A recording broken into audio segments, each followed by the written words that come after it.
Bonjour, ici Marie-Hélène. Je voudrais parler aujourd'hui de quelque chose de fondamental avec vous.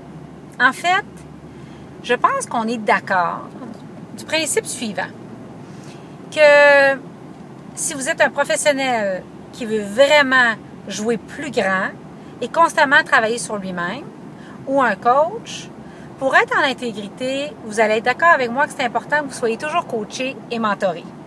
Hein? Puis sinon, c'est difficile de demander à vos clients de, eux, travailler sur eux, à leur croissance, à changer des choses dans leur corporation, dans leur entreprise, et vous, de ne pas investir. Alors moi, je pars du principe aujourd'hui que vous êtes en intégrité puis que vous savez que c'est important à chaque année d'être coaché ou mentoré. Alors, la question d'aujourd'hui devient, qui va être votre coach? Ça ne devient plus, allez-vous être mentoré ou pas? Ça va être, qui devient votre coach? Et je voudrais adresser quelque chose. Souvent, ce qui monte, ce qui empêche les professionnels, les entrepreneurs que je rencontre, les coachs, de justement investir dans un mentor, c'est la fameuse question de l'argent. Aujourd'hui, je vais aller beaucoup plus loin de ce que je vous ai jamais partagé jusqu'à maintenant. Pour ceux d'entre vous qui me connaissez, vous savez que j'ai été conseillère financière pendant 11 ans. J'ai vu les millions se faire puis se défaire, vous n'avez pas idée. Mais j'ai étudié les millionnaires là, avec, en premier, par une espèce d'envie, mais en second, parce que j'étais fascinée. J'étais fascinée sur la création de cette abondance-là, la création de l'argent, puis qu'est-ce qui les différenciait.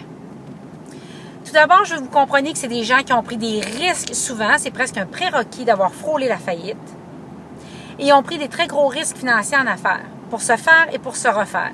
Ça, c'est la première chose. La deuxième chose, après avoir étudié les millionnaires de si proche, et d'avoir eu un père qui s'est créé lui-même, dans ma famille, c'est que des entrepreneurs. Ce que je sais des millionnaires, et puis bon, mon conjoint est coaché, je suis coachée, on ne fréquente que des gens dans ces strates-là. Pas que, mais entouré de beaucoup de gens dans cette strate-là. Écoutez, je les ai tellement vus dans leur comportement et je sais aujourd'hui, parce que je voulais modéliser ces comportements-là et je les modélise aujourd'hui, les gens millionnaires, qu'est-ce qu'ils font? Une des choses qu'ils font, c'est qu'ils achètent des actions en bourse. Hein? Ils achètent du stock. Et qu'est-ce qu'ils font avec ces actions-là? Bien, ils font ce qu'on appelle du levier. Alors, ils vont acheter parfois même à crédit des actions pour lesquelles ils savent qu'ils vont avoir un excellent rendement. Et moi, je peux vous dire qu'un mentor ou un bon coach, un excellent coach, va vous faire sauver au minimum 30%.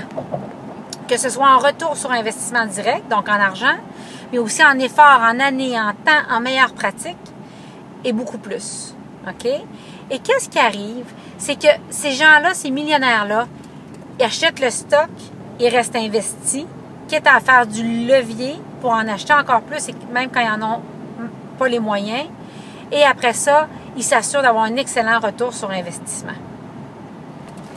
Alors, je vous invite aujourd'hui à réfléchir à ça, à savoir si la question devient, c'est sûr que je suis coachée parce que je sais quand je ne le suis pas, je me mets dans mon propre chemin. La deuxième question vient, OK, alors, comment je fais en sorte de bien investir puis d'avoir un retour sur l'investissement?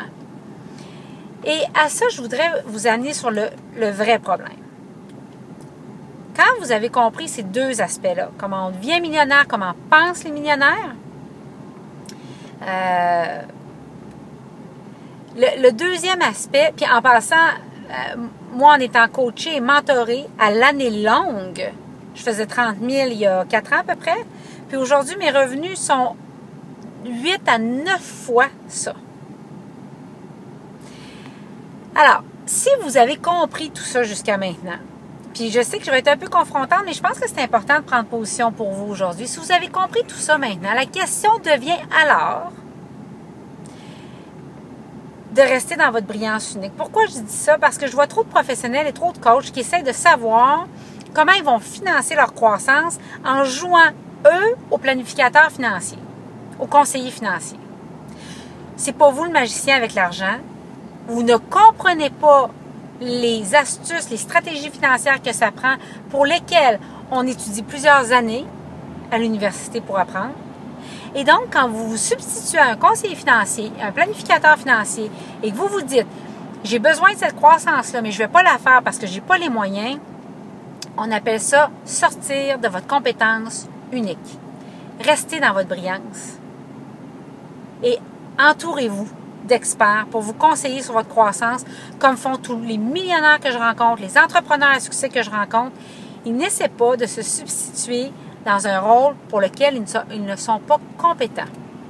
Et donc, la dernière question de coaching pour vous que j'ai, la dernière question à laquelle ceci nous amène, la question devient donc, si j'étais millionnaire, étant le millionnaire que je suis maintenant, ou étant la millionnaire que je suis maintenant, quelle est la décision que je prendrais?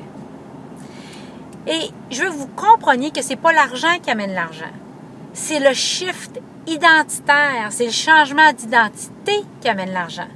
Alors, mon vidéo d'aujourd'hui vise à ouvrir toute cette conscience-là à propos de l'argent et vous inviter à réfléchir sur cette dernière question-là et à rentrer dans l'identité que vous êtes millionnaire maintenant. Et donc, quelles sont les décisions que vous devriez prendre concernant votre croissance d'entreprise? Alors, je vais avoir l'air très intéressée, mais je me suis retrouvée aujourd'hui à coacher tout un groupe là-dessus et je me suis dit que c'était important. On m'a tellement remercié d'avoir exprimé tout ça et je voulais vous le partager. C'était important que vous compreniez tous ces aspects-là et que vous commenciez à prendre des décisions financières pour votre croissance qui n'est pas négociable, dans la bonne identité, avec les bons enjeux et arrêtez de sortir de votre brillance unique. J'espère que mon vidéo vous a aidé. Alors, une excellente continuité à vous. Au revoir.